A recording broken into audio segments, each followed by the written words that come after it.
What is maintenance feeding?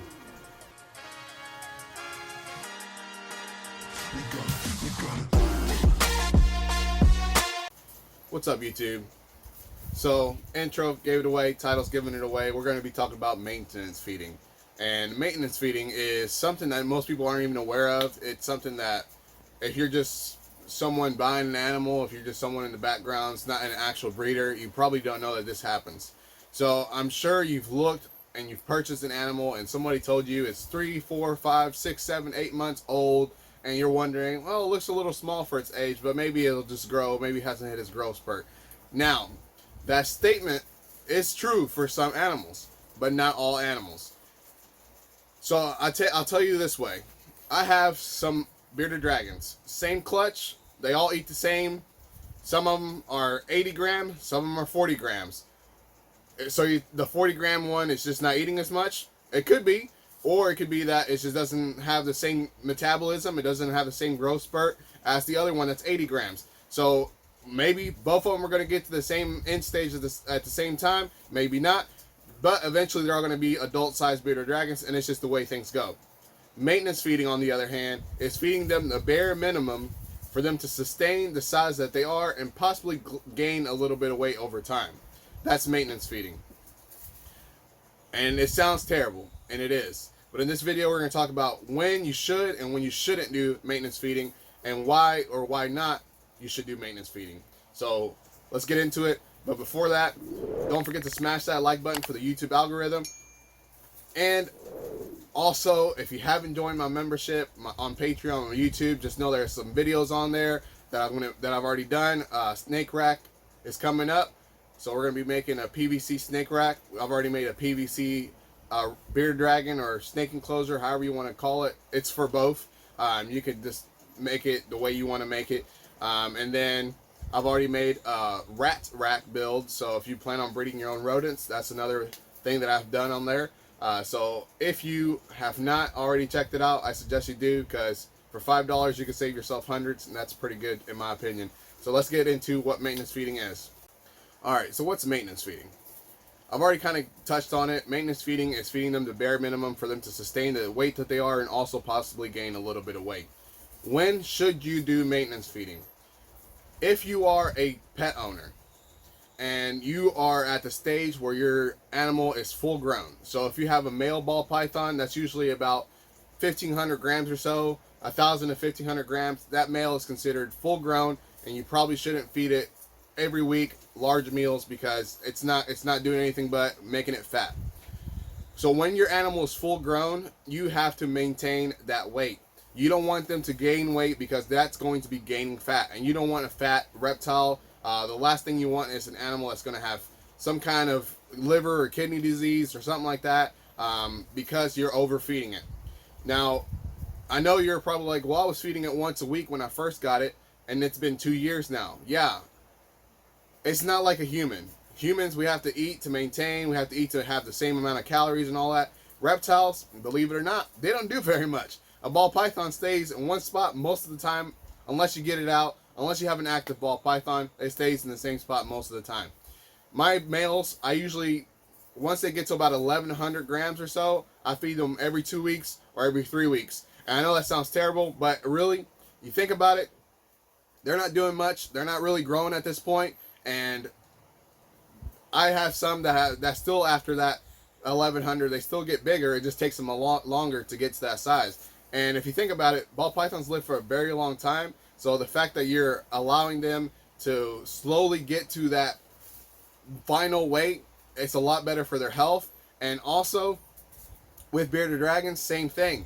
If you get a bearded dragon that's 700 grams, that bearded dragon's going to die. And it's going to die pretty soon. The same thing goes for ball pythons. You get them to that weight, that max weight, as fast as possible just because you're a selfish person, they're going to not live their long life that they're supposed to. So with bearded dragons, once they get to about 300 grams or so, I cut them down a whole lot, because I don't want them going over 400 or 450 grams.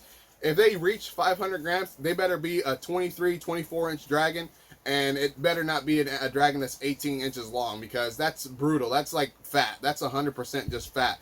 And a dragon that's about 18 inches long is about 350 grams on average. So And some of them even less than that, because if you keep them on the lean side, that could be like 325 grams. And that's a pretty good size for a bearded dragon. I know what you see out there and what you hear out there is, oh, I have a 500, 600 gram bearded dragon. That's not healthy. If you have an animal that full grown, it's only supposed to be 1,100 grams or 1,500 grams or 350 grams, why push it to 500 grams? Why push it to 2,000 grams? That doesn't make any sense. So that's when you should do maintenance feeding, just to maintain that weight so it doesn't get overweight. When should you not do maintenance feeding? If you are a breeder and you are trying to sell your animals, and just because you want to cut costs or be cheap, you're only feeding them the bare minimum to have a life, then that's not good. If you have a ball python that's a year old and it's still around 300 grams, you're maintenance feeding.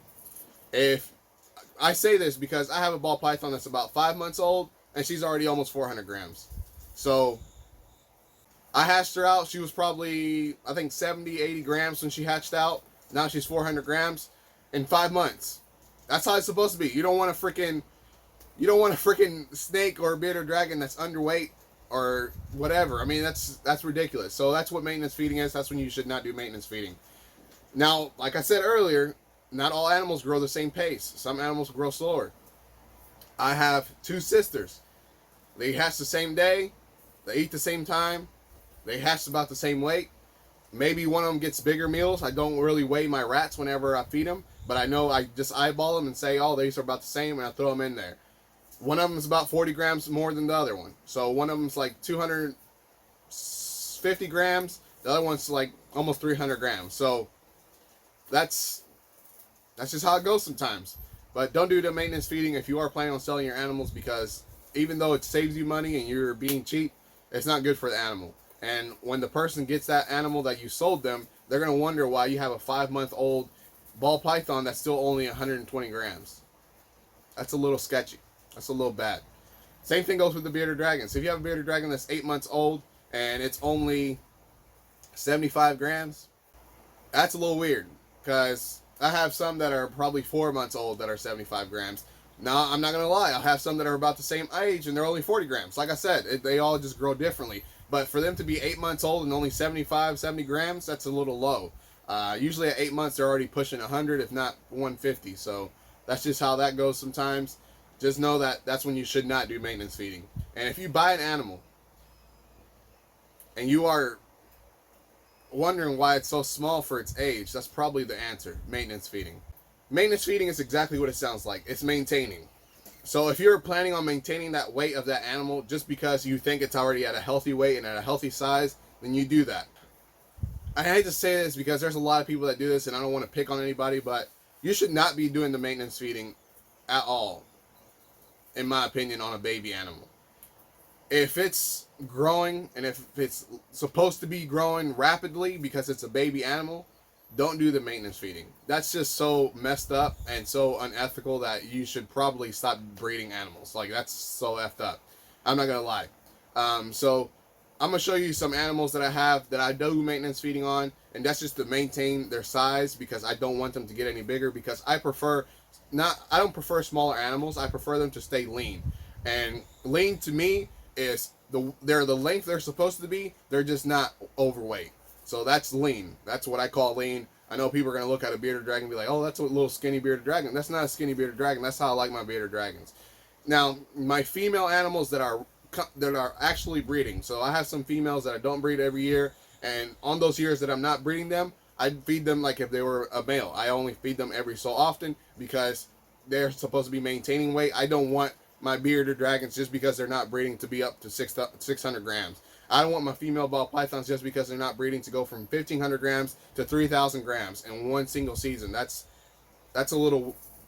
I don't expect my animals to be full grown until they're about 3 years old. And that's just the way I have it. And that's the way I do it. That's why I do the feeding schedule that I do for my animals. So let me show you some animals and explain their feeding schedule. And then you can tell me if that is maintenance feeding or not, because it's not. I don't do maintenance feeding unless they're males and they're adults already.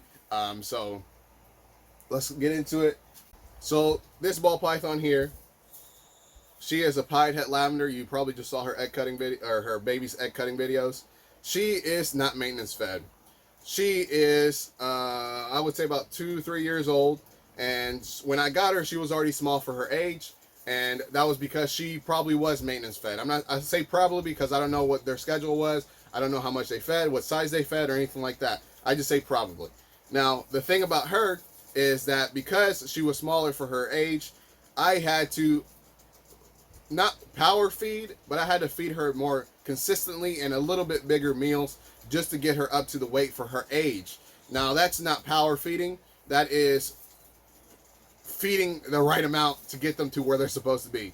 Power feeding would be is she was 1 year old and I was trying to get her to 2,000 grams within the next 3 months, and she was only 1,000 grams. You know, that I would be feeding like 200-300 gram rats, and that's really pushing it. Like that's nasty, and she probably wouldn't even eat those. But that's just her weight. That's her size, and she actually laid a clutch, so she's also on the smaller side now.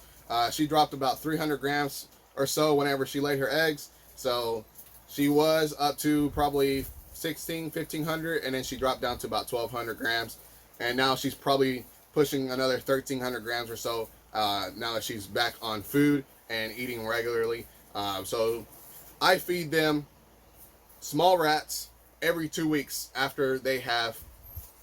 So for about a month or two, I feed them every week just so they can get back up to weight. But after that, I feed them every 2 weeks just so they maintain that weight and possibly even grow slightly. And I also only feed smalls, and some of them, not all of them, get mediums, and that's because they probably weigh like 2,000-3,000 grams already. But she's only going to get smalls probably for another 2 years or so, unless she gets to like 3,000 grams sometime next year. How, I don't know how she'll do that, but she might. You never know. So she is small for her age. She's still small because she did lay a clutch, but she is at a good size for where she was before. So when I got her, she was about a year, maybe a year and a half, and she was only about 600 grams. So that's a little low. And it took me about 6 months or so to get her up to 1,200 grams. And then I probably started pairing her, and that took about another 6 months before she laid her clutch. So I was feeding her quite constantly because she was developing eggs, and she got up to 1,600 grams. And then she dropped back down to the weight before she started breeding. So that's typical too. Now I just got to get her up to 1,600 grams and make that the weight before she starts breeding. That way when she gets to the laying portion, she's already up to 2,000 grams. And when she lays, she goes down back to 600. And I can always continuously add about 400 grams every year. And hopefully that's how I maintain her. And once she gets to about 2,000 to 3,000 grams or so, somewhere in that area, depending on, since she was already a slow grower, I guess I should say, I will probably, once I get lower on the lower end of 2,000, I'll probably slow her down a little bit more and probably consistently do every 2 weeks. And then if she's not breeding, every 3 weeks or so. But yeah, she is not maintenance fed. She's just on the smaller side. She's actually about the size of some of my males. So this is Sarah with the C. And I'll put it on. You're probably like, how do you spell Sarah with the C? I'll tell you, like Triceratops. That's where I got her name, actually. So Sarah with the C is about 4 years old. She weighs about 400 grams on a good day. So when she's full of eggs, she probably goes over 420. But on a good day, she probably weighs about 400 grams. So because of the schedule that I do, if they poop twice in that week, then she'll probably get down to about 360. But on the good day, she's about 400 grams. And she is, I would say she's probably 19, 20 inches or so. And that's probably as big as I'm going to let her get for the rest of her life. And she is one of the dragons that I'm probably never going to leave my hands. I really like Sarah. She's super chill. She may not be the most colorful dragon, but she produces very, very nice reds. It's just in her line. And yeah, this is Sarah, and that's how I like her to stay, and that's how I like her to be. And most people, they retire their dragons and they sell them as pets, but I think I'll just keep her as a pet because she's so awesome. And usually people retire their dragons about 5 years, so she probably has another year with me as a breeder, and then that's it. I cut her off, and she will be just a pet because she is Sarah and she is awesome. This is the next dragon I want to show. This is Hera. It's spelled like hero, but with the O at the end. or A at the end. Sorry. So Hera, Hera. So she is about the same size as Sarah, and she is actually 2 years old. So this is what I expect my 2-year-old dragons to be. So probably she is. She does have a little tail nip. That's how I bought her. So she's probably about 18 inches long or so, maybe 19. If I measure where her tail would have been, she would have probably been closer to 20. But she is about the same weight, 360 grams, and she is 2 years old. Because she's 2 years old, this means that since this is the way I like them to be, she will stay this size for the next however many years she lives. And I like her. She's actually pretty awesome, pretty chill, and I don't know if you can see her face. She has really nice orange tones, and she has like a nice citrus red back. Pretty nice. And let's see. This is a big girl here. She actually don't like me too much. So this girl, she is 11. No, she's 12 years old. She's 12 years old. Nice pied female. Guess how much she weighs? She weighs about 2,800 grams. She's 11 years old, and I maintenance feed her because of the fact that I don't want her getting over that 3,000 limit.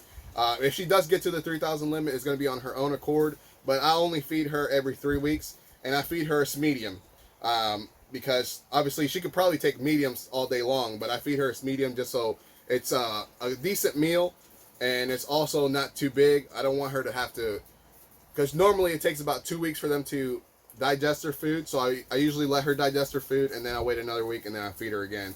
So she is on a 3-week schedule, but she is also massive, so it's fine, and she's not losing any weight. Instead, she's actually probably gaining, I would say she probably gains about 20 grams a month, and I know that doesn't sound like a lot, but if you're this big, 20 grams a month, by the time the year is over, you're probably already gained, like 200 grams. And like I said, normally I want them to gain about 400 grams, so because I'm doing 3 weeks, she gains about half of that instead of what she's supposed to be gaining on a regular schedule that I do. But she's massive, huge snake. And typically she doesn't like me. She usually hisses at me whenever I grab her, but today she's letting me hold her no problem. So it's a little weird. I'm a little disturbed by it. I don't know what she's planning. And the hissing is just to let me know, hey, I know you're grabbing me and I don't like it. Maybe she's getting used to the fact that I hold her. I don't know. I've only had her for about a year. She is a pied het hypo, and the male that I have for her is actually only about 600 grams, so I don't know if I'm going to be able to use him for her. So I might have to find something else for her because she's so big. Keep your head in. Yeah, she was trying to get out. She said, hey, man, this is the one time I don't hiss at you and you're going to put me back in. Yeah, she was trying to get out. Now, I'm going to show you 2 babies. Same clutch, same age. They eat the same. This is baby number 1. She has a dubia roach on her throat right here. Baby number 1 right here. She is about 70, 80 grams. And she just eats. She's an eater. She likes to eat. That's all she does. This is her brother. He's about 40 grams. Same age, same eating schedule. She just likes to eat, and he could care less sometimes. So I probably feed them. I don't really count their bugs when they're this young. I just throw bugs in there, and I let them eat. Super nice bearded dragons. Both of them are. This one is staying here. This one's for sale if anybody wants it. She is. All my bearded dragons are 25% off right now, but she is super nice. Oranges. I don't know how well y'all can see that. Super long dragon too. Her head isn't shed. That's all that's happening there. So, hopefully you get the gist of what maintenance feeding is, and hopefully you are with me that maintenance feeding is not good. I know I said why you should and why you shouldn't do it. You should only do maintenance feeding if you have adult animals that you no longer want them to grow. They will probably grow still, just not as fast. Like I said, this female, this pied het hypo female, is maintenance fed. And that's because she's almost 3,000 grams. And after the 3,000, I really try to slow it down a whole lot. If she breeds, then obviously I will feed her a regular schedule. But if she's not breeding, I'm not going to be feeding her every 2 weeks because I don't want them to get 4,000 grams. I don't know. That's just the way I am. Other people could be like, oh yeah, get your ball python to 4,000 grams. If she's not breeding, there's no purpose. There's no goal for that. So I don't know how long I'm going to be breeding her for. Hopefully my male gets the size next year or this coming up season, and I can get her to pair with him. If not, then that's just how things are going to go. But if you made it this far into the video, don't forget to like, share, and subscribe, and hit that notification bell so you don't miss anything that I put out in the future. As always,